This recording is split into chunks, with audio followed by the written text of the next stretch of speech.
What if the Mongols invaded Japan successfully? The sea churns under a blackened sky.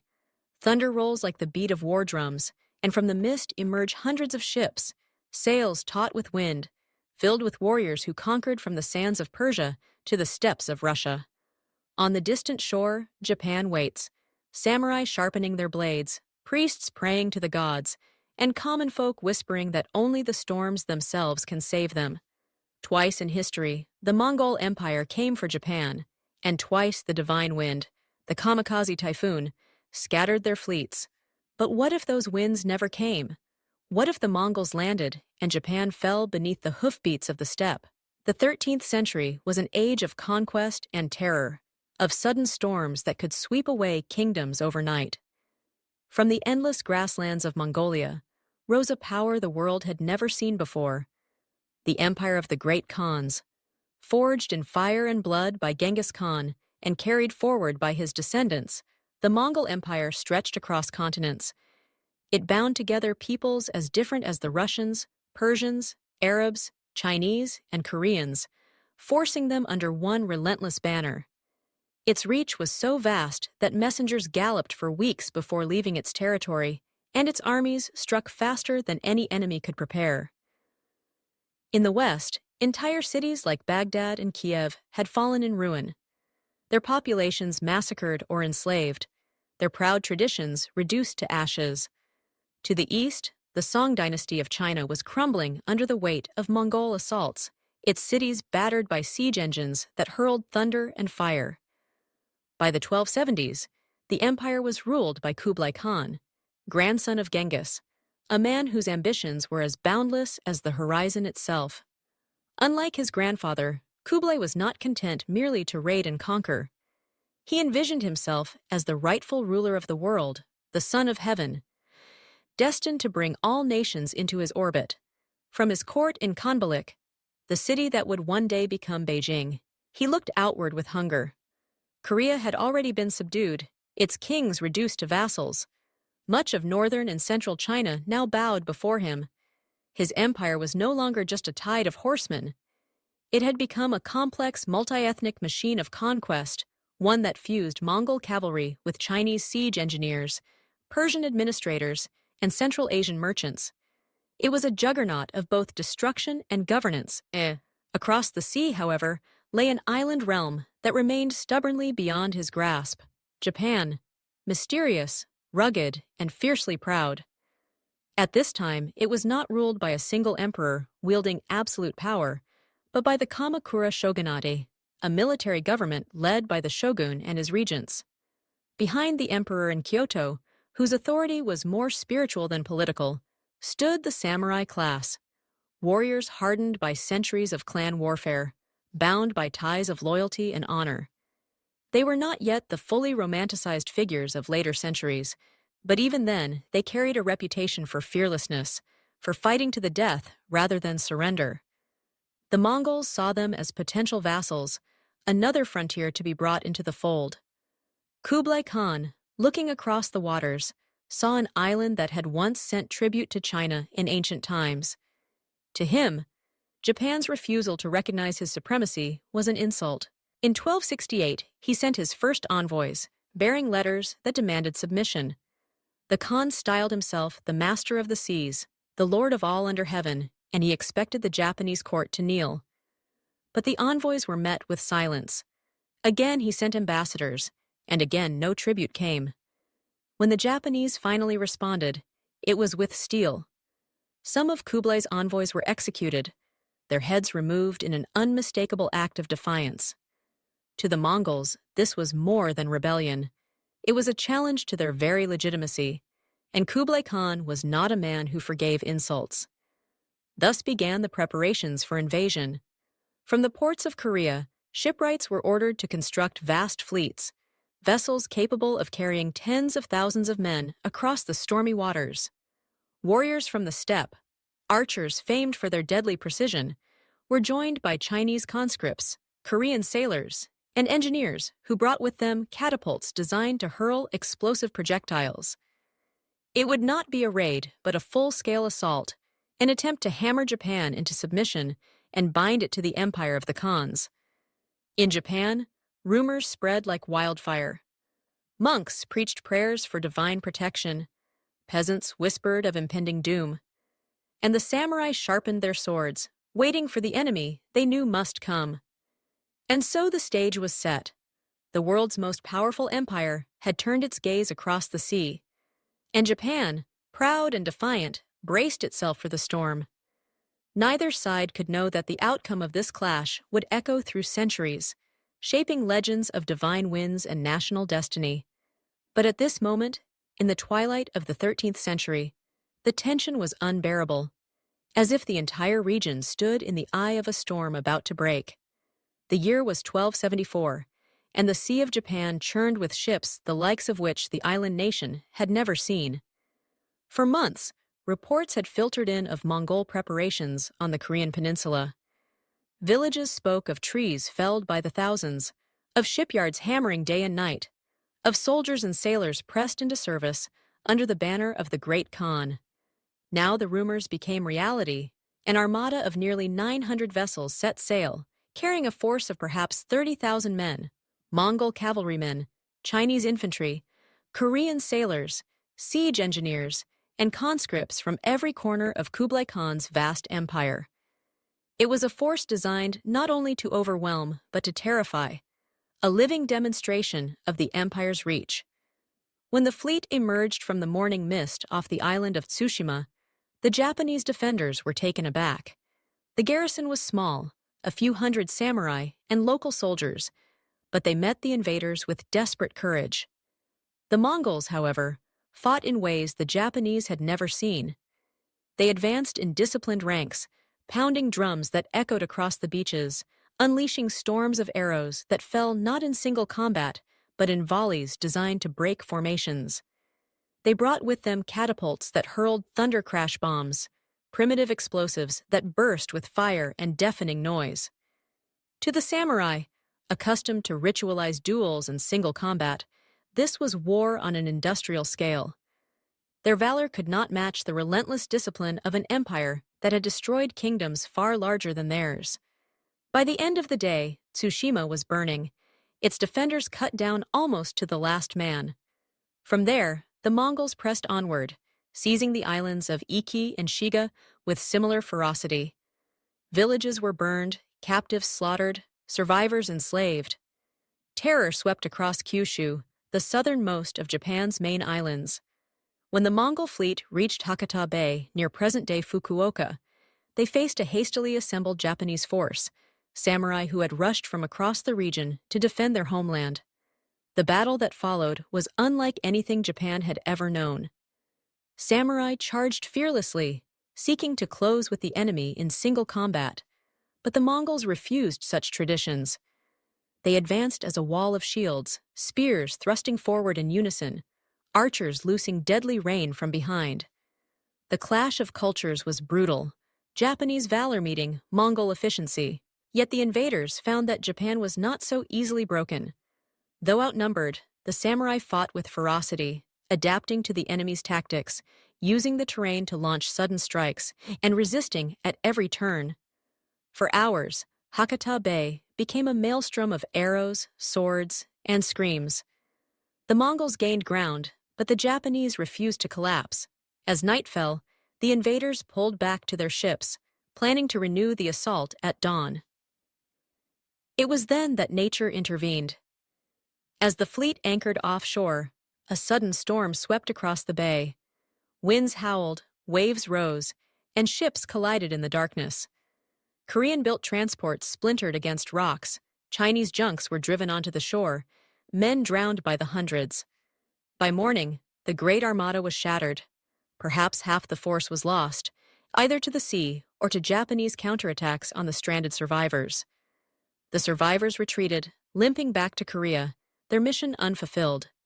For Japan, it was both a miracle and a warning.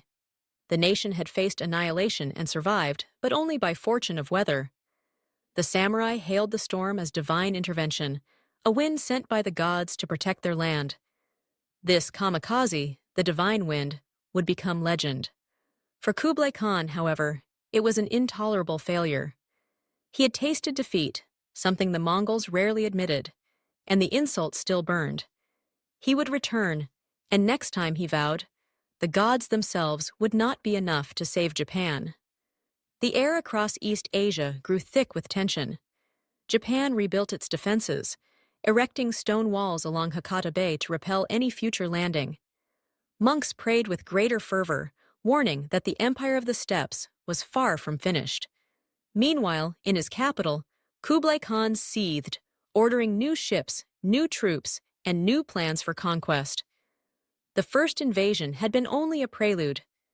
The storm had spared Japan once, but across the sea a greater tempest was gathering, one that threatened not just the survival of a nation, but the destiny of an entire region. Kublai Khan was no ordinary conqueror. Unlike the nomadic Khans before him, he ruled not only as a warlord but as a statesman, one who had inherited both the ferocity of the steppe and the sophistication of China's imperial court. By the late 1270s, he stood at the pinnacle of power. He had proclaimed the founding of the Yuan dynasty in China, casting himself as the legitimate son of heaven, heir to centuries of Chinese emperors. His empire stretched across Asia, commanding the loyalty of millions. Yet for all this grandeur, the failure of the first Japanese invasion gnawed at him like a thorn in his flesh. The great Khan could not allow such defiance to stand. Japan's refusal to submit had not merely cost him prestige, it had exposed weakness. If a small island nation could resist the will of the Mongols, what message did that send to others still wavering at the empire's edge? To Kublai, legitimacy was built not only on conquest, but also on the perception that resistance was futile.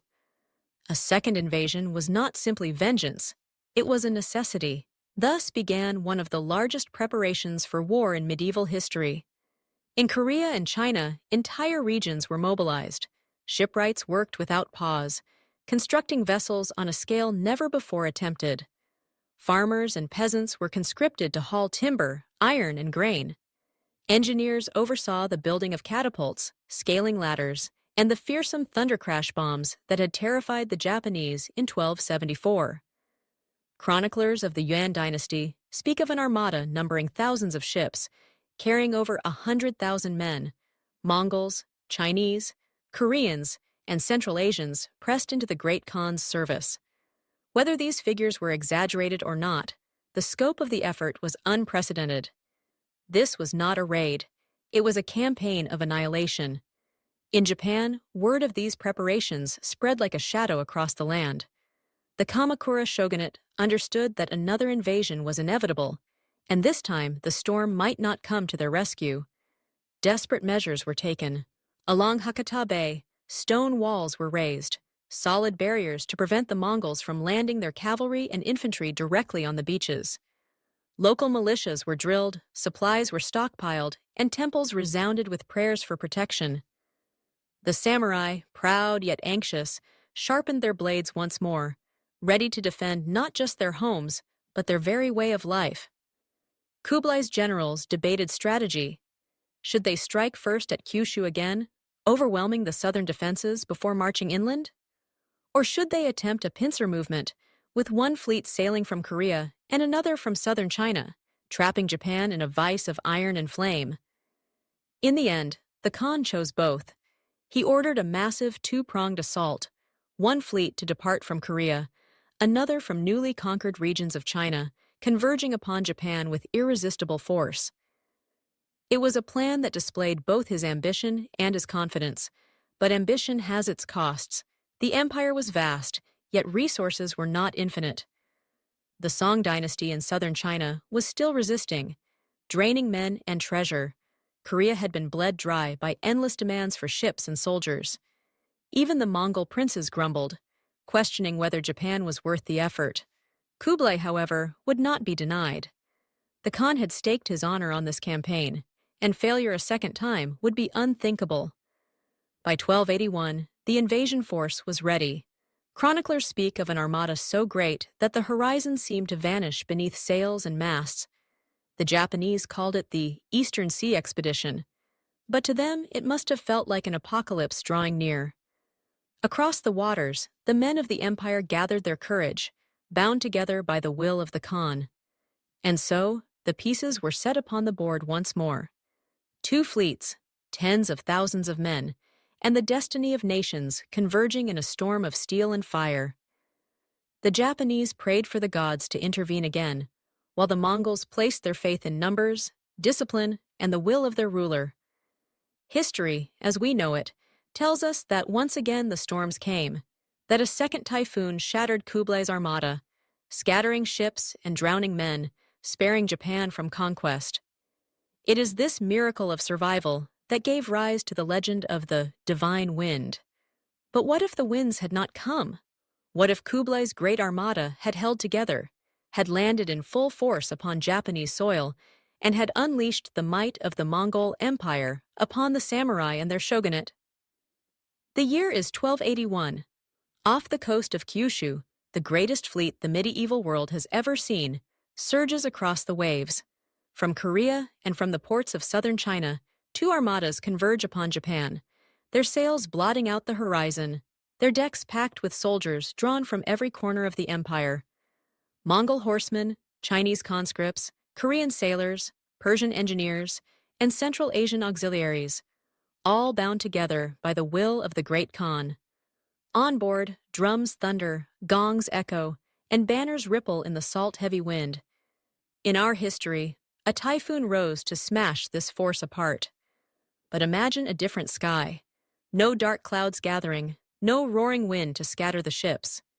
Instead, the seas remain calm, the heavens indifferent.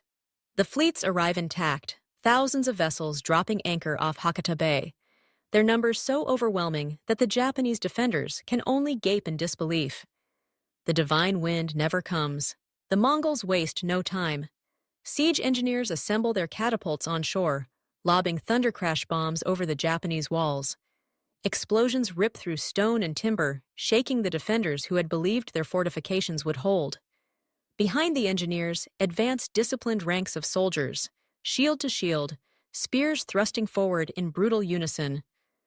The samurai charge in small bands, seeking single combat, but they are swallowed in a tide of men who fight not for honor, but for victory.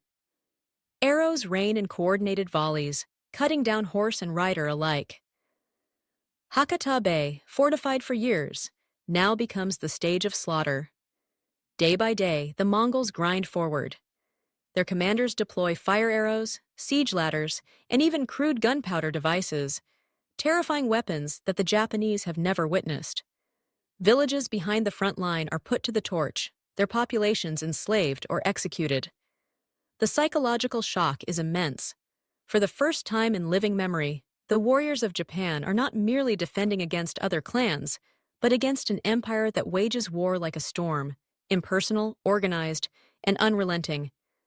The shogunate scrambles to rally forces from across the islands. Samurai ride from distant provinces, banners fluttering, hoping to stem the tide. But the Mongol foothold grows larger with each passing week. Reinforcements flow steadily from the armadas still anchored offshore. Unlike the first invasion, where supplies ran thin and ships retreated, this time the Mongols establish firm beachheads, supply lines, and encampments bristling with discipline. Their generals know how to wage prolonged campaigns. They had done so against the Jin, the Khwarezmians, and the Song. Against Japan, they unleash the same ruthless logic of conquest. The emperor in Kyoto, powerless and ceremonial, prays in the imperial shrine. The regents of the Kamakura shogunate argue fiercely. Should they commit all forces to a decisive battle or retreat inland, bleeding the invaders slowly? Yet hesitation proves fatal. The Mongols push beyond Kyushu, spreading terror into western Honshu. Towns fall one by one, castles are reduced by siege engines, and the myth of invincibility, the belief that Japan was sheltered by the gods, begins to collapse. The people whisper that the kami have abandoned them. Priests question their faith, while peasants flee into forests and mountains, carrying only what they can. For the first time, the Japanese archipelago trembles beneath the tread of a foreign army, and at the center of it all, the will of Kublai Khan seems unstoppable. The great Khan's banners fly above burning villages, his generals dictating terms of surrender to terrified lords. Samurai honor is tested as never before, for against such overwhelming force, courage alone cannot prevail. The divine wind has failed, the gates of Japan have been forced open, and the Mongol Empire, that great tide of the 13th century, has poured onto its shores. The course of history itself has shifted, but conquest is never a simple matter. For the Mongols, holding Japan would be a different challenge than landing upon it. What follows is a struggle not just of armies, but of cultures, of wills, and of destinies. The Mongol foothold on Kyushu widened with terrifying speed. Camps sprang up like iron teeth along the coastline, wooden palisades bristling with banners marked by the falcon standard of the Great Khan. From these fortified positions, raiding parties surged inland, burning rice fields, seizing livestock, and cutting down villages that resisted. Entire provinces descended into chaos. Smoke rose day after day on the horizon, a grim reminder that the empire of the steppe was now planted firmly on Japanese soil. The Kamakura shogunate, stunned by the scale of the invasion, called upon every clan to muster. Samurai from across Honshu and Shikoku rode south, their banners stitched with family crests, their armor gleaming in the summer sun. For many, it was the first time their swords would be tested not against rival clans, but against an enemy who came from beyond the sea, an enemy that seemed less human army than elemental force. When they gathered at Dazaifu, the seat of regional governance in Kyushu, chroniclers describe tens of thousands ready to march. The air crackled with desperation and fury. The clash came at the plains outside Hakata, where stone walls once thought impregnable now stood scarred by bombardment. The Mongols advanced in disciplined formations, their drums beating in perfect rhythm, a sound meant to sap the spirit of all who heard it. Arrows darkened the sky. Bombs exploded with fire and thunder, shattering wooden barricades, scattering terrified horses. Yet the samurai charged anyway. They lowered their spears, drew their curved swords, and hurled themselves into the storm. What followed was chaos. Samurai tradition demanded single combat, a warrior declaring his name, his lineage, before meeting his foe blade to blade. But the Mongols had no patience for ritual.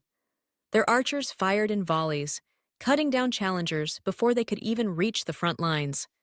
Their infantry locked shields, pushing forward in relentless blocks. Lances struck, swords rang, and Japanese valor met Mongol discipline in a storm of blood. Contemporary accounts, had they been written in this alternate world, might have described the earth itself shaking beneath the weight of clashing civilizations. For hours the battle raged, the Japanese fought with ferocity, their cavalry making daring charges into the Mongol ranks, breaking through only to be encircled and cut down by overwhelming numbers. Small victories were won in the chaos. A Mongol general slain, siege engines captured and destroyed. But the tide never shifted. The invaders always had another wave ready, another regiment waiting. The discipline of the empire ground against the valor of the samurai, like a millstone against grain. At last, the Japanese line buckled. The Mongols pressed forward, pushing the defenders back toward the hills. Dazaifu itself was threatened. The shogunate's commanders faced an impossible choice: throw their remaining reserves into one final desperate charge, or retreat and preserve their strength for a longer war. Some clans broke ranks, fleeing to protect their own lands farther north. Others fought to the last, leaving fields littered with bodies clad in lacquered armor. The Mongols claimed the ground, and their banners rose above the smoldering ruins. The fall of Dazaifu sent shockwaves across Japan. For centuries, the islands had never known foreign conquest, never seen their soil trampled by outsiders. Now, the heart of Kyushu lay under Mongol occupation. Panic rippled through the countryside. Some lords surrendered, swearing oaths of loyalty to the Great Khan in hopes of sparing their people. Others fortified castles in the mountains, determined to fight a guerrilla war no matter the odds. For the Mongols, it was a triumph, yet not a final victory. Japan was not a single city to be sacked, nor a flat plain to be ridden down. It was a chain of islands, mountainous and forested, defended by warriors, who prized death above dishonor. Even as Kublai's generals celebrated, they knew the campaign ahead would be long, brutal, and uncertain. Still, the message was clear. The myth of divine protection had been broken. The samurai had bled, their walls had fallen, and the Mongol banners now flew where once Shinto shrines stood untouched.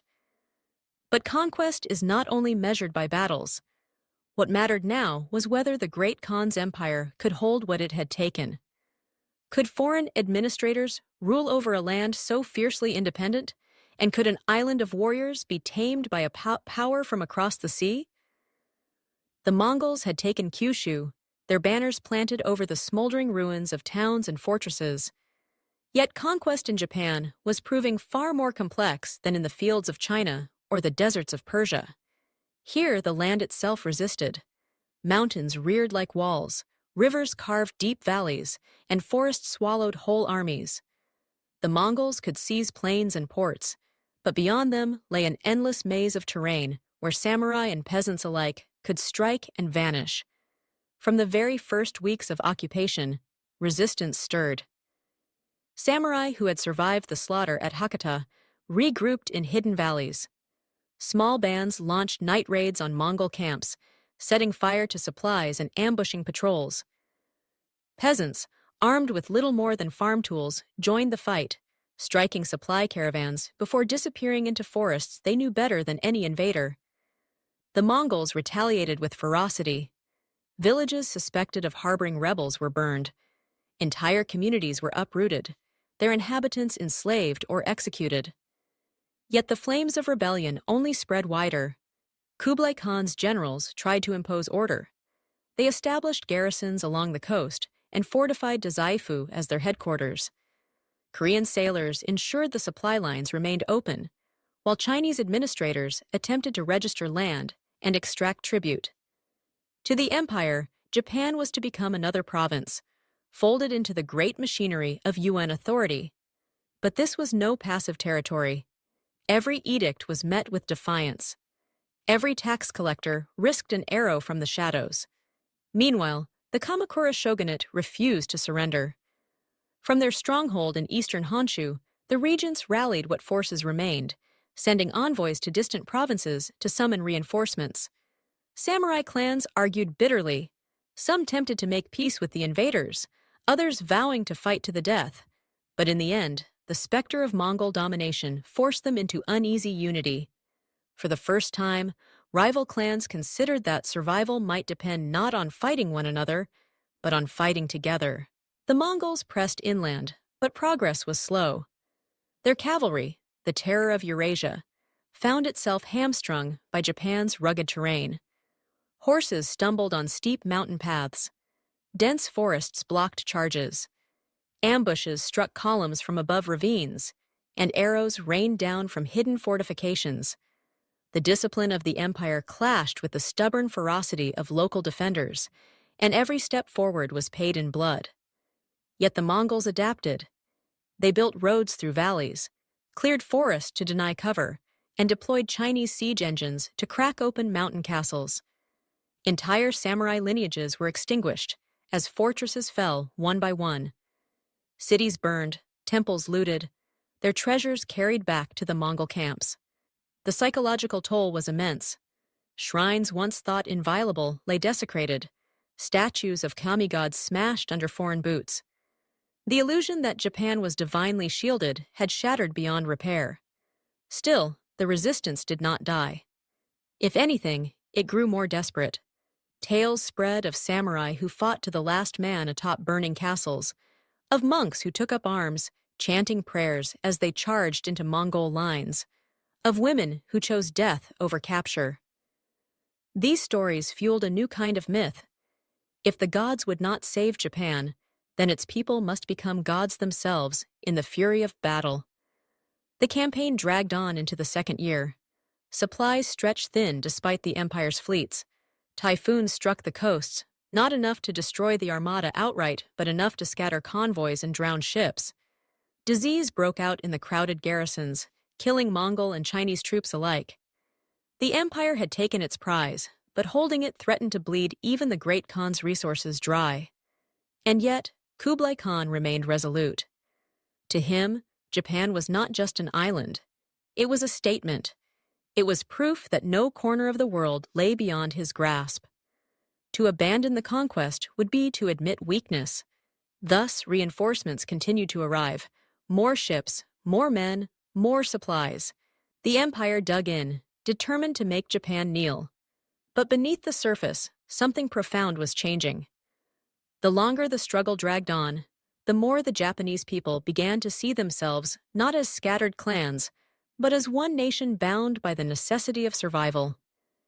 Out of the fires of invasion, a new sense of identity was being forged, and this identity would shape the battles yet to come. By the third year of occupation, Japan had become a battlefield without end. The Mongols controlled swaths of Kyushu and pressed steadily into western Honshu, but the land refused to submit. Forests echoed with the clash of steel and the cries of ambush. Fortresses burned by day were retaken by rebels at night. Supply convoys vanished into ravines, their escorts found later as corpses bristling with arrows. Every road, every mountain pass, every river crossing became a contest of wills. The shogunate, though weakened, clung to life. From Kamakura, regents sent urgent missives across the provinces, calling upon every samurai, every monk, and even peasant militias to join in defense of the nation. It was no longer simply a war between two powers. It was survival itself.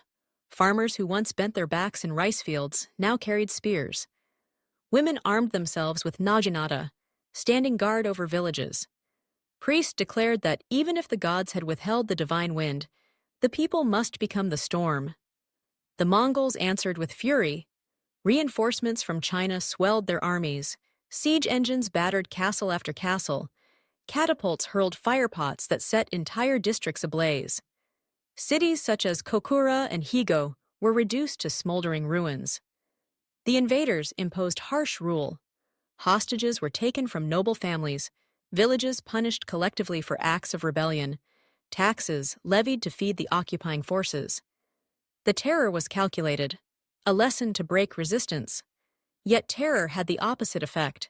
The Japanese, once fragmented by clan rivalries, began to see themselves as one. Samurai from rival houses fought side by side, bound not by loyalty to lords, but by duty to the land itself. Guerrilla tactics evolved. Ambushes became coordinated, supply routes mapped, intelligence shared across provinces. Entire networks of resistance blossomed, defying the empire's attempt to isolate and destroy them. One of the bloodiest confrontations came in the mountains near Kyoto, where the Mongols attempted to strike at the imperial capital itself. There, thousands of samurai and peasants rallied under banners emblazoned with the sun. They dug trenches, built barricades, and prepared to sell their lives dearly. The Mongols advanced in disciplined ranks, their drums echoing through the valleys. Explosives lit the night like lightning. Stones rained down from the defenders above. For days, the battle seesawed, with neither side yielding.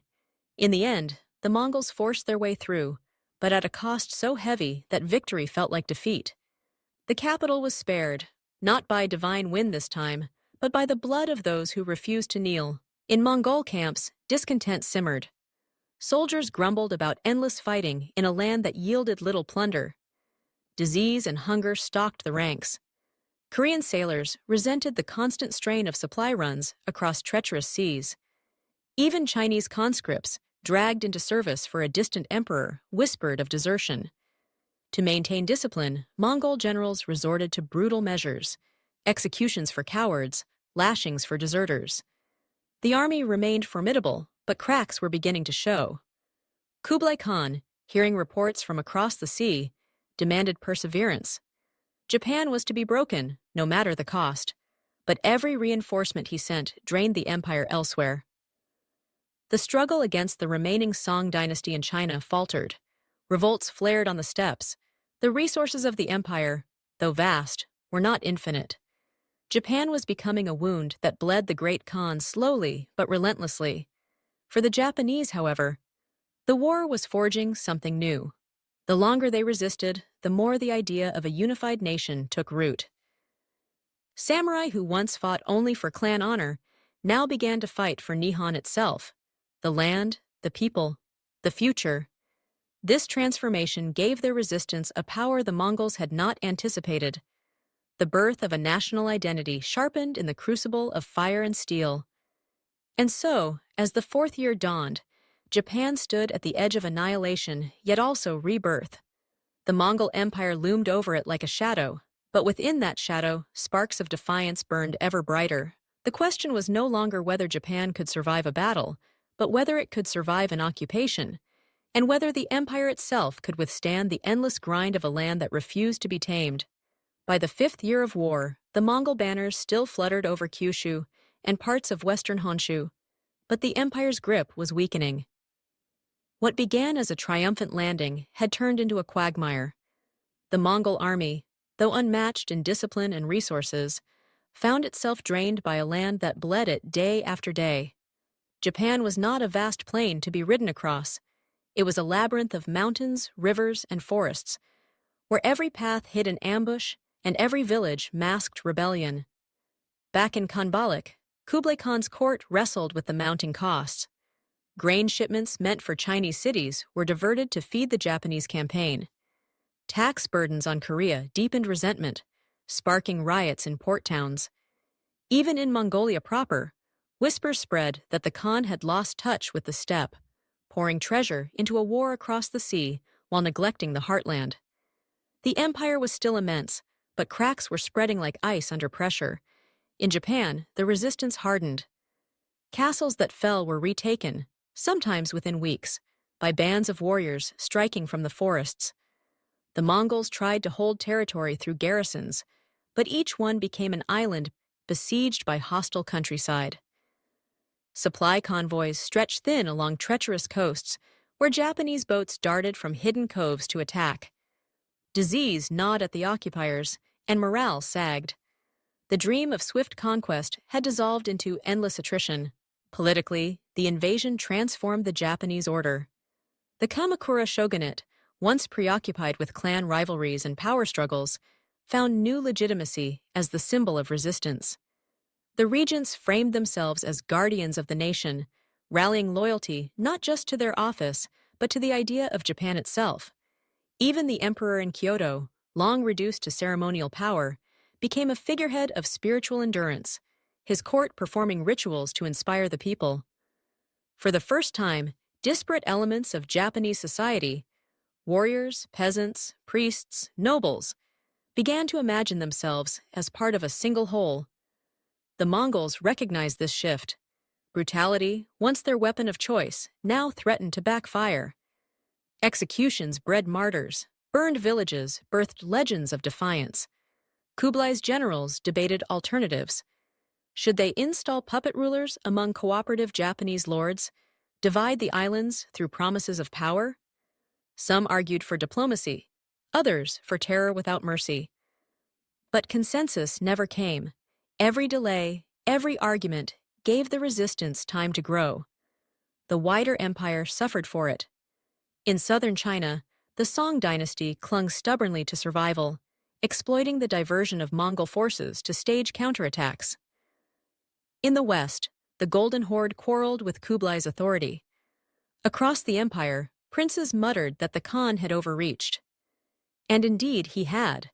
Japan, instead of becoming a shining jewel of conquest, had turned into a grinding stone, wearing down even the mightiest empire the world had ever known. Yet Japan was paying a terrible price as well. Fields lay untended, harvests lost to war. Famine stalked villages, forcing peasants to choose between feeding their families or joining rebels in hopes of plunder. Entire provinces became wastelands, their shrines desecrated, their cities burned.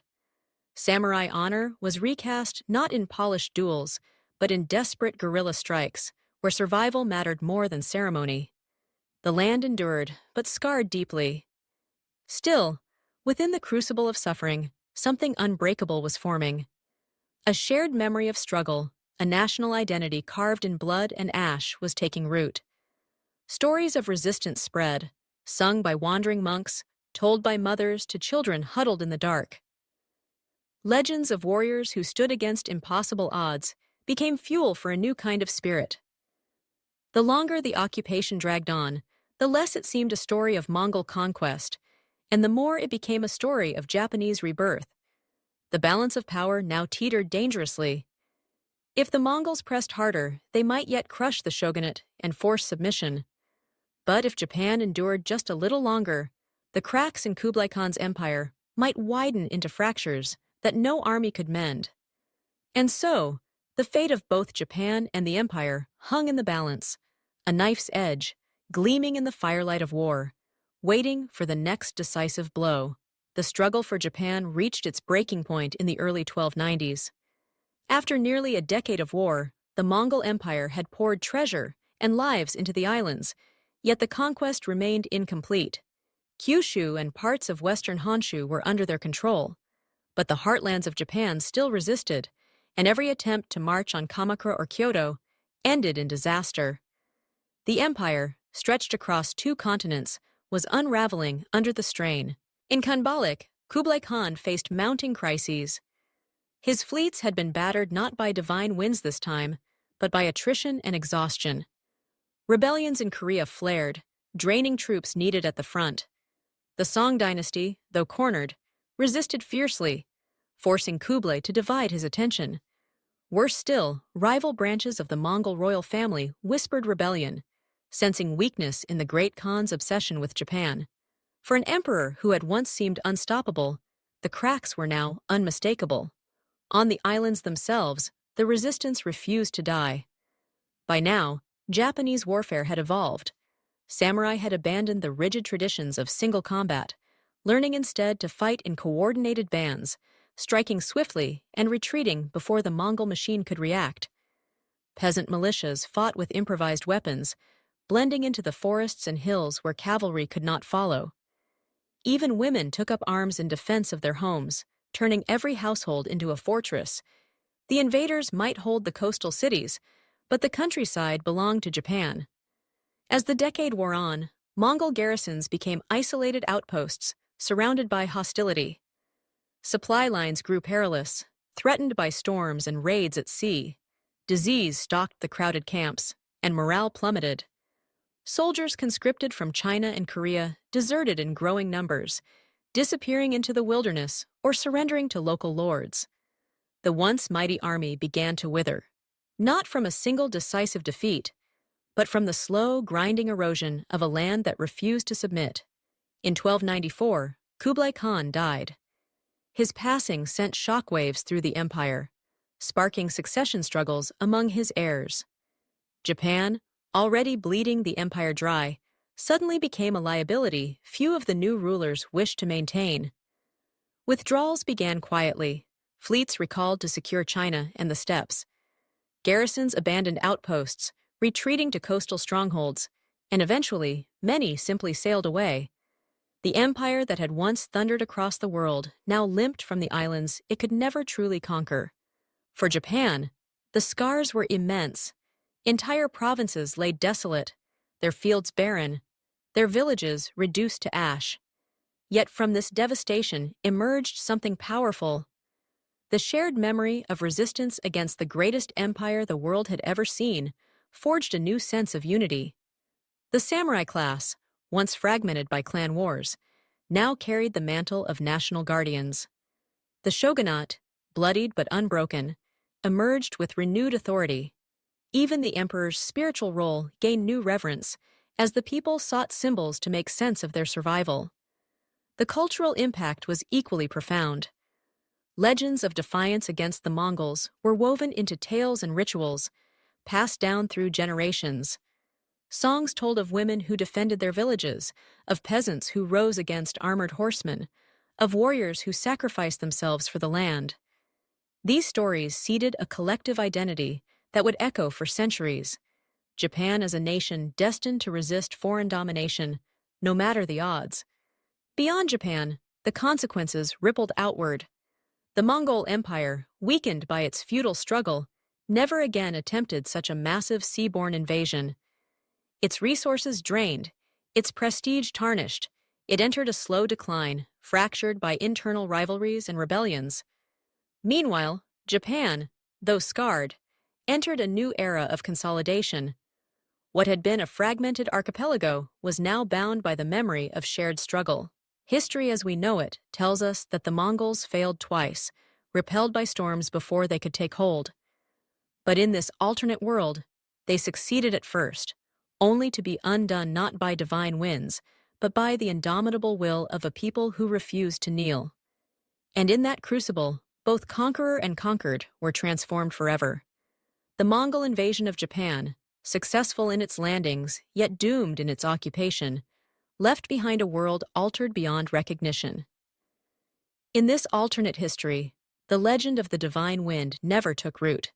Instead, Japan's survival came not from the gods, but from the blood and determination of its people.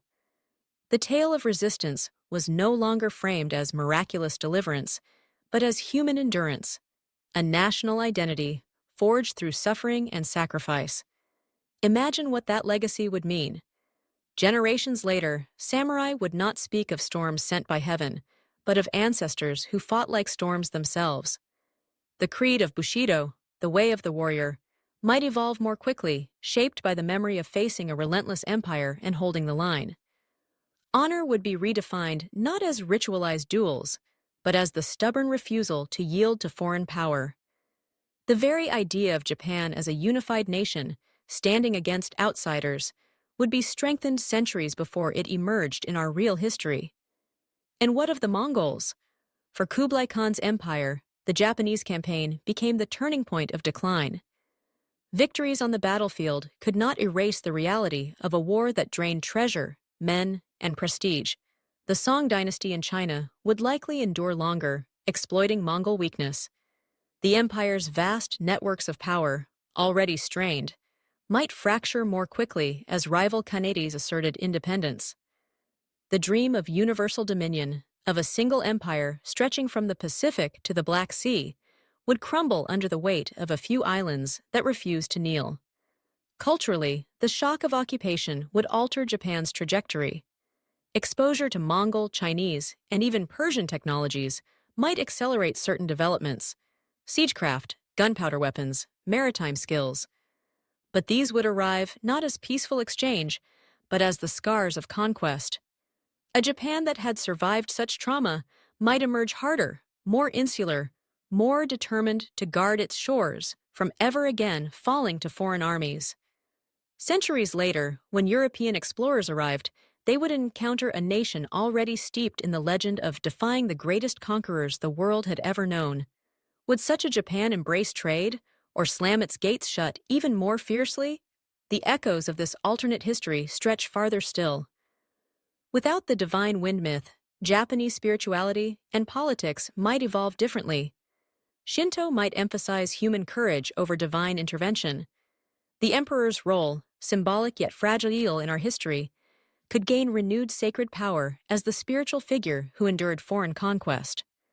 The shogunate, battered but victorious, might consolidate its rule sooner, shaping a more centralized military state centuries before the Tokugawa era. And for the wider world, the failure of the Mongols in Japan in real history preserved the myth of Mongol invincibility only a little longer. But in this alternate story, the empire bleeds itself dry on Japanese soil, accelerating its collapse. Perhaps Europe would never again feel the terror of Mongol hoofbeats, not because of storms on distant seas, but because of a people who stood their ground at the edge of Asia. This is the world we have imagined, one where the Mongols succeeded in their invasion, but failed in their conquest, one where Japan emerged scarred yet united, and the empire of Kublai Khan began to crumble under the weight of its own ambition. Now the question is yours. Would you want to live in such a world? A Japan born not of divine protection, but of endless bloodshed? An empire broken sooner, but at the cost of millions of lives? If history had turned just slightly, would our present look anything like it does today? What do you think after walking through this alternate path of history? Leave your thoughts in the comments below. And if you enjoyed this journey into the past that never was, don't forget to like, share, and subscribe so that more can witness the echoes of history's might-have-beens. Because sometimes, The most haunting stories are not those that happened, but those that almost did.